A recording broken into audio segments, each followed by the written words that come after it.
Hello everyone, I am Aditya Verma और आप देख रहे हैं आपका अपना चैनल स्मार्ट बोर्ड सीबीएसई। आज ग्लिम्सेस ऑफ इंडिया का पार्ट 2 लेकर के आए हैं विच इज़ कुर्ग। इस चैप्टर को हमें एनसीईआरटी लाइन वाइज एक्सप्लेनेशन देखने हैं, तो स्टार्ट करते हैं इस चैप्टर को। सबसे पहले एनसीईआरटी के कुर्ग के हेडिंग के बाद एक सब टाइटल दिया हुआ है और उसमें कुछ बात लिखे गए हैं। क्या? यह कॉफ़ी कंट्री है, famous for its rain forest and spices. इस पॉइंट को हम लोग ना एक बार फिर से चैप्टर के बीच में देखेंगे। क्या है कि एक कॉफ़ी कंट्री है कुर्ग और ये फेमस है अपने एवरग्रीन रेन फॉरेस्ट के लिए और स्पाइसेस के लिए।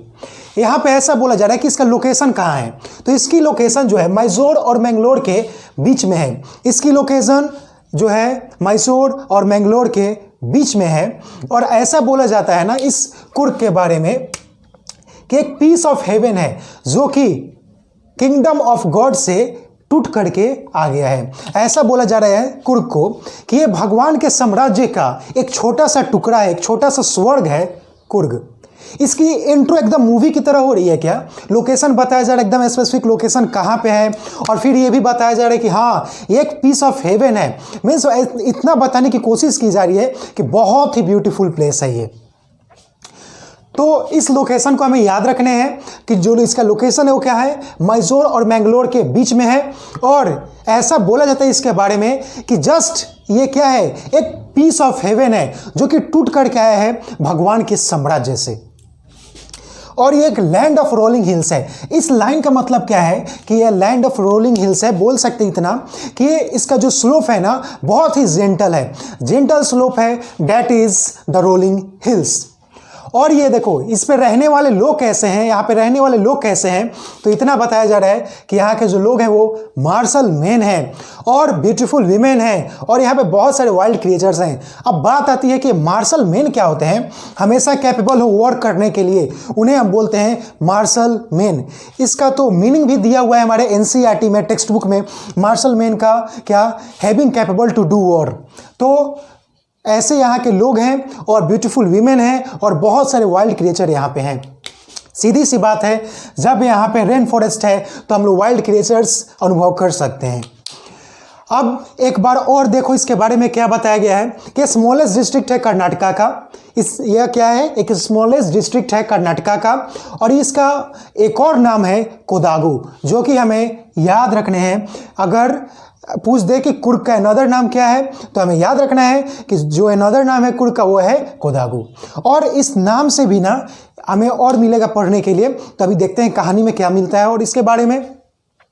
अब जरा इस बात को सुनो, मैंने क्या बोला था कि इस लाइन को फिर से एक बार हमें मिलेगा पढ़ने के लिए।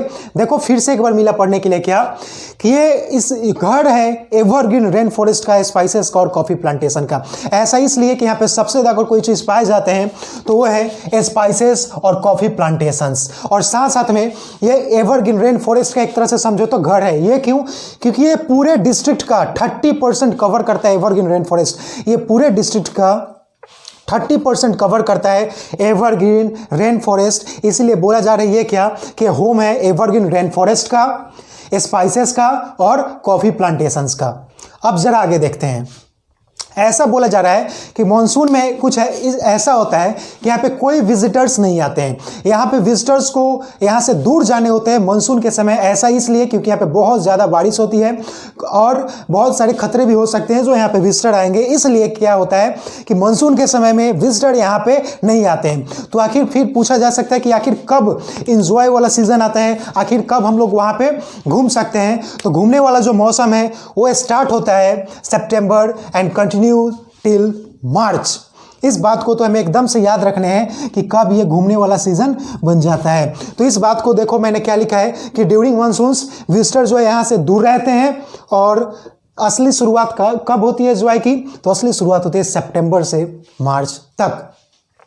अब जरा आगे देखें।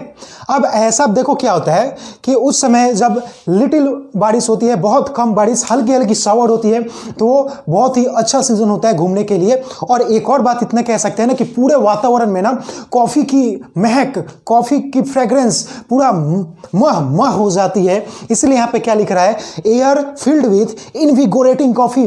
पूरे तरफ कॉफ़ी का फ्रेग्रेंस जो होता है ना फैला हुआ होता है, और वहाँ पे जो भी विजिटर्स होते हैं एकदम कॉफ़ी का जो सुगंध है ले सकते हैं, कॉफ़ी का फ्रेग्रेंस ले सकते हैं। इसलिए ऐसा बोला जा रहा है कि जो हवा है ना पूरा कॉफ़ी के मह मह हो जाता है, कॉफ़ी से पूरा मह मह हो जाता है। इतना मुझे लग रहा है कि क्लियर हो गया होगा। एक बार जरा फिर से देखते हैं अभी तक हमने क्या पढ़ा। अभी तक बस हमने ये पढ़ा कि इस कुर्ग का लोकेशन का है तो मैसूर और मैंगलोर के बीच में है, और इसके बारे में ये बोला जाता है ना कि ये भगवान के साम्राज्य से टूटा हुआ एक छोटा सा स्वर्ग का टुकड़ा है। भगवान के साम्राज्य से टूटा हुआ एक स्वर्ग का टुकड़ा है, a piece of heaven from the kingdom of God. और हमने क्या देखा कि यहाँ पे जो लोकेशन पे रहने वाले निवासी हैं वे कैसे हैं, मार्शल मैन हैं, ब्यूटीफुल वीमेन हैं और वाइल्ड क्रिएचर्स हैं। फिर हमने ये देखा कि कर्नाटका के एक बहुत ही छोटा सा डिस्ट्रिक्ट है कुर्ग, और जिसका अनदर नाम है कोडागु। फिर हमने ये देखा कि ये एवरग्रीन रेन फॉरेस्ट स्पाइसेस और कॉफ़ी प्लांटेशन के लिए सबसे ज़्यादा फेमस है। और ऐसा क्यों? क्योंकि ये ऐसा कह सकते हैं कि ये जो एवरग्रीन रेन फॉरेस्ट है 30% इस डिस्ट्रिक्ट का कवर करता है, इसलिए हम लोग कह सकते हैं कि होम है एवरग्रीन रेन फॉरेस्ट का। फिर हमने इस बात को देखा कि मानसून के समय कुछ ऐसा होता है कि यहाँ पे विजिटर्स कोई विजिट करने नहीं आते हैं। ऐसा इसलिए क्योंकि खतरा बना रहता है कुछ इंसिडेंट होने का, या फिर ऐसा हो सकता है कि बहुत ज़्यादा बारिश होती होगी, इसलिए ना यहाँ पे मानसून के समय विजिटर्स विजिट करने नहीं आते हैं। हो सकता है बहुत ज़्यादा बारिश के कारण, क्योंकि हमने चैप्टर स्टार्ट किया है एवरग्रीन रेन फॉरेस्ट और समझते हैं हम कि वहाँ पे कितनी ज़्यादा बारिश होती है। तो आखिर घूमने वाला सीजन कब स्टार्ट होता है? तो घूमने वाला सीजन स्टार्ट होता है सितंबर से, बोल सकते हैं घूमने वाला मौसम कब स्टार्ट होता है? सितंबर से, और कब तक रहता है? तो मार्च तक। और उस समय क्या होता है, पूरे वातावरण में कॉफ़ी की फ्रेग्रेंस फैली हुई होती है। हम लोग घूमते घूमते कॉफ़ी की फ्रेग्रेंस को फील कर सकते हैं। इतना मुझे लग रहा है कि क्लियर हो गया होगा। अब जरा बढ़ते हैं आगे की ओर। अब देखो ऐसा बोला जा रहा है ना कि जो कॉफ़ी एस्टेट्स और कॉलोनियल बंगलोज है ना ट्री के कैनोपी से ढके हुए होते हैं। कॉफ़ी एस्टेट्स, कॉफ़ी फार्म और कॉलोनियल बंगलोज पूरे ट्री के कैनोपी से ढके हुए होते हैं। अब आखिर ट्री कैनोपीज बनता कैसे है, ये बात गौर करने वाली है। तो ट्री कैनोपीज ऐसे बनता है कि देखो हमने चैप्टर स्टार्ट किया एवरग्रीन रेन फॉरेस्ट से, और वहाँ पे बारिश बहुत ज़्यादा होगी तो सीधी सी बात है ग्रीनरी बहुत ज़्यादा होगी। और ग्रीनरी कहने का मतलब है कि वहाँ पे ट्रीज बहुत ज़्यादा होंगे, और जब बहुत ज़्यादा ट्रीज होंगे ना तो कुछ हाइट तक जाने के बाद ना कैनोपीज लाइक स्ट्रक्चर बनाने लगते हैं। तो जब बहुत ज़्यादा कैनोपीज लाइक स्ट्रक्चर बन जाता है तो वहाँ पे जो भी फार्म हुआ, जो भी बंगलोज हुए, ऐसा तो कह सकते हैं ना कि उससे ढक जाते हैं। तो बस यही बात है। अब जरा आगे देखो, ऐसा बोला जाता है ना कि जो कुर्ग है इस पे दो स्टोरी है।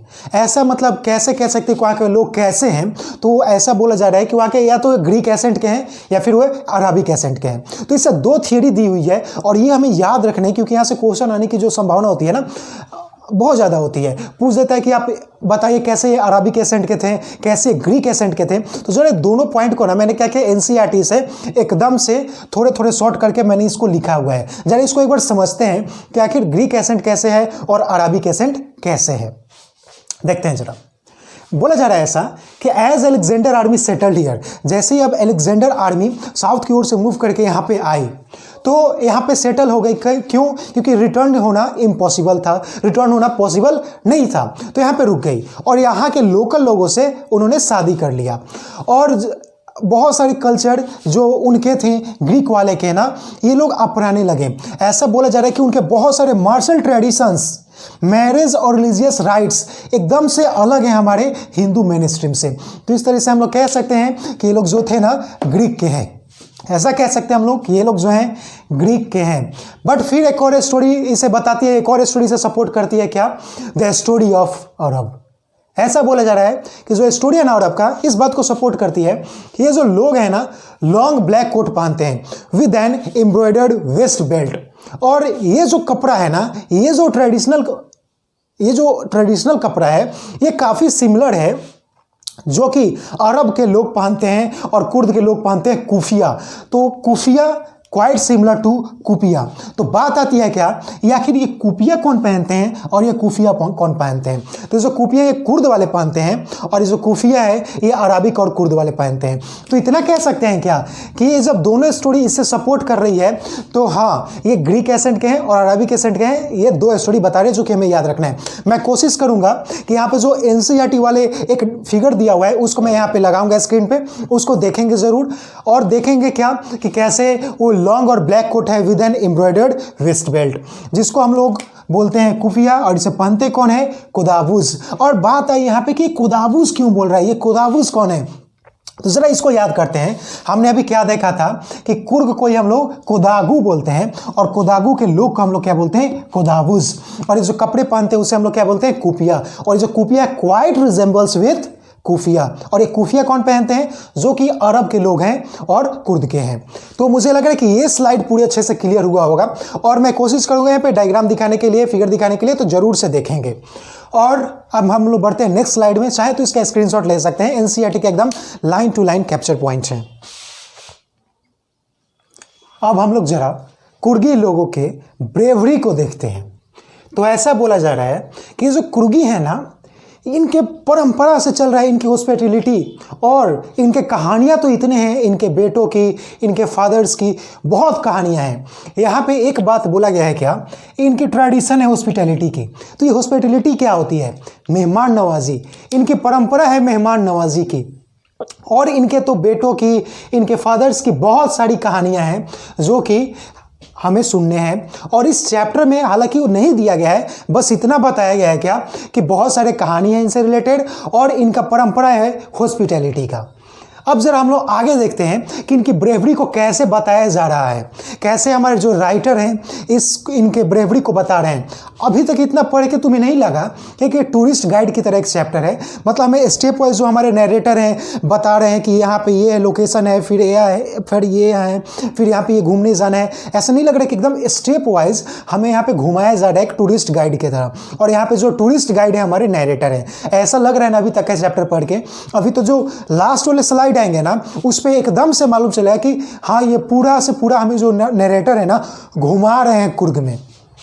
तो यहाँ पे देखो ऐसा बोला जा रहा है क्या कि जो कुर्ग के रेजिमेंट है ना, one of the most decorated in Indian army. यहाँ पे इसका मतलब क्या है? Most decorated in the Indian army, मतलब सबसे ज्यादा अवार्ड लेने वाले ये कुर्ग के रेजिमेंट ही हैं। और ये बोला जा रहा है कि जो इंडियन आर्मी के फर्स्ट चीफ थे जनरल करियप्पा, वो एक कुर्गी ही थे।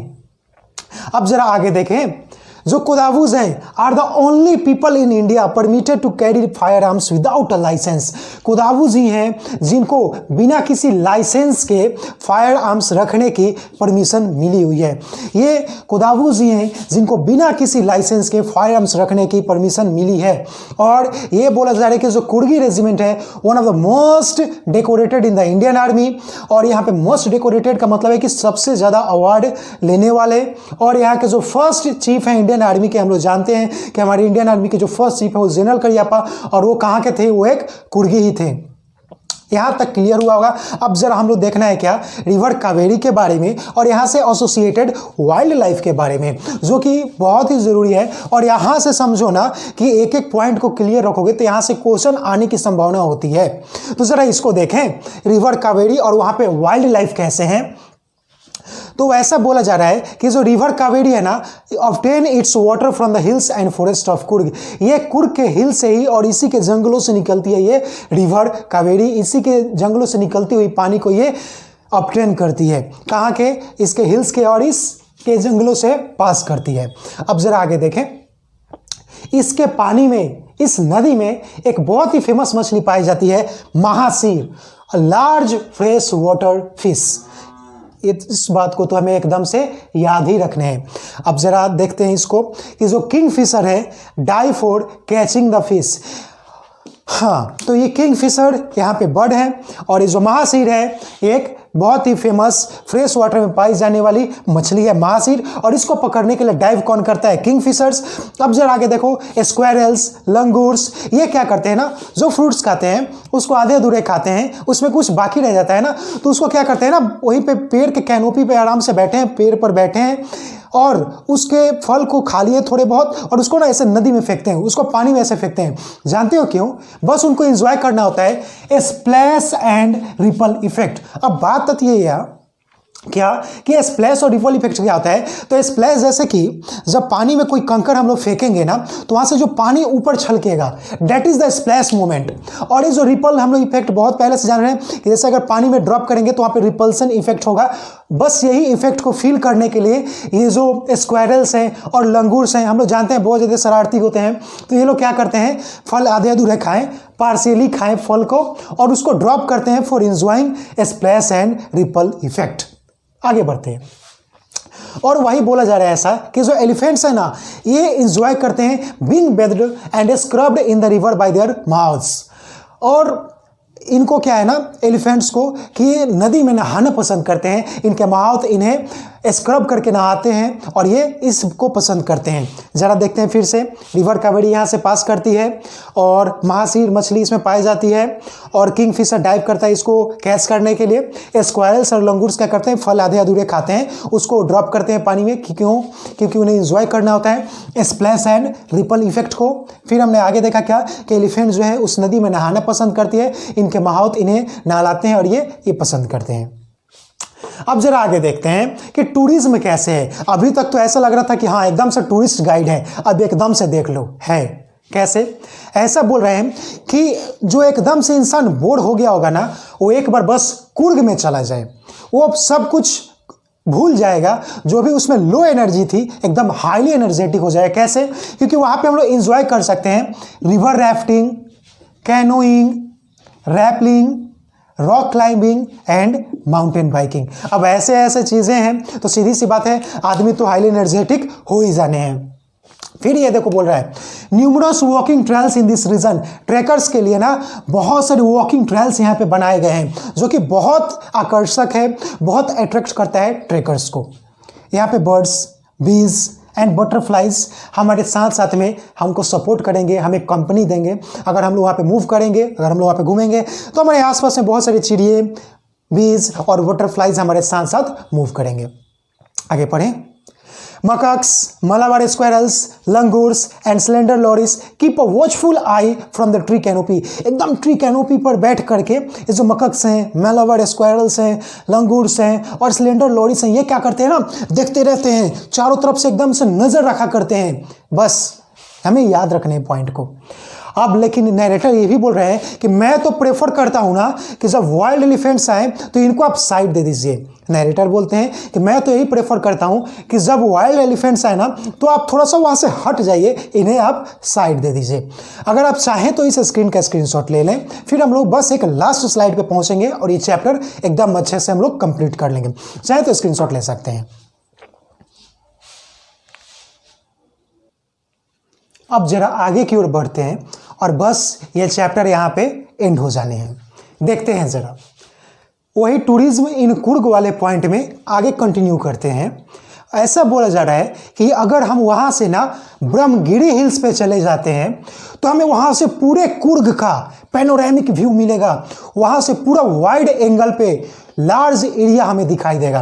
बात आती है कि पैनोरामिक व्यू क्या होता है। A view of wide area of a land, उसे हम लोग क्या बोलते हैं, पैनोरामिक व्यू। जैसे कि हमारे स्मार्टफोन्स में, हमारे कैमराज में पैनोरामिक व्यू, पैनोरामिक मोड होता है, वैसे ही यहाँ पे ये बोला जा रहा है कि ब्रह्मगिरी हिल्स पे जा करके हम लोग पूरे कुर्ग को एक व्यू में देख सकते हैं।